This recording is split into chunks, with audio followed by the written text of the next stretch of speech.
The Iroquois Amphitheater is the Commonwealth of Kentucky's official amphitheater. It was originally constructed in 1938 as part of the Works Progress Administration. We're having our 75th year this year, and it underwent a major renovation and reopened in 2004 with a partial roof, enhanced backstage area, and a lot of other amenities.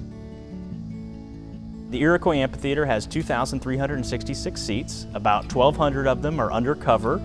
We have a rain shelter in the back that houses everybody else when it rains. We've got a concession stand and bar. We've got a picnic area in the back where people can relax and enjoy a show from a little bit further away. We're building a new deck right now for people to watch the show.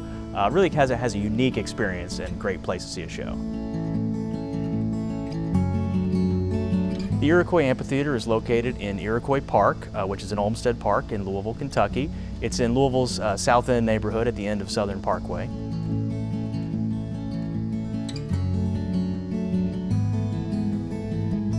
Our season runs from April through October, and we usually have about 50 or 60 events. There'll be 10 or 20 concerts featuring national acts like the Shins or Greg Allman or Chris Christopherson or somebody like that.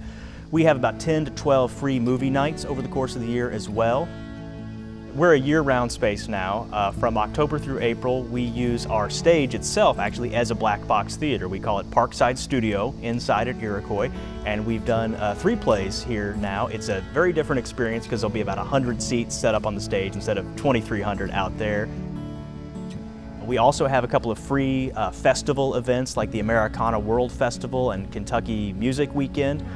We always try to make sure that we have a lot for families.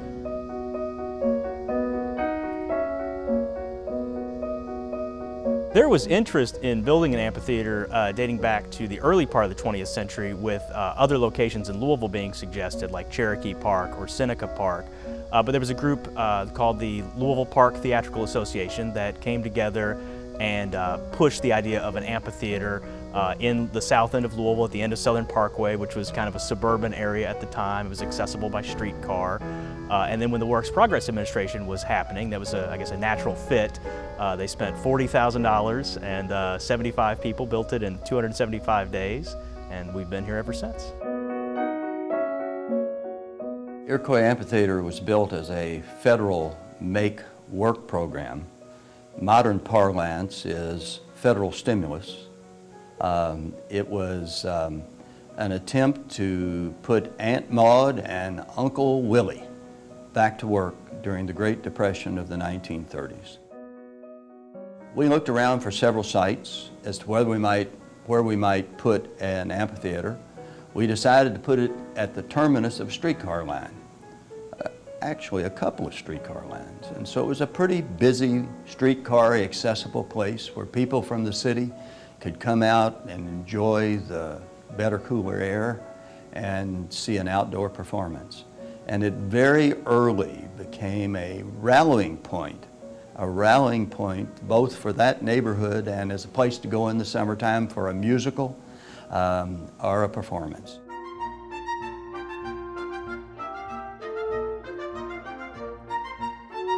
The first performance at the Iroquois Amphitheater was Naughty Marietta, an operetta that has not stood the test of time, I guess. But that was the sort of thing that people liked. Gilbert and Sullivan was a big, popular offering, the Pirates of Penzance, the Mikado, things like that. One of the big features that people talk about from the early amphitheater was the water curtain that was in front of the orchestra pit and would shoot up water to disguise the set changes and make an illusion of magic while the show was going on.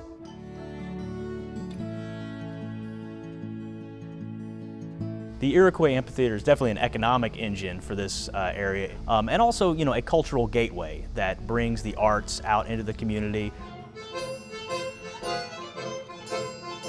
A lot of the performing arts are presented in downtown Louisville, so putting them out in the amphitheater gets it out to more of the community.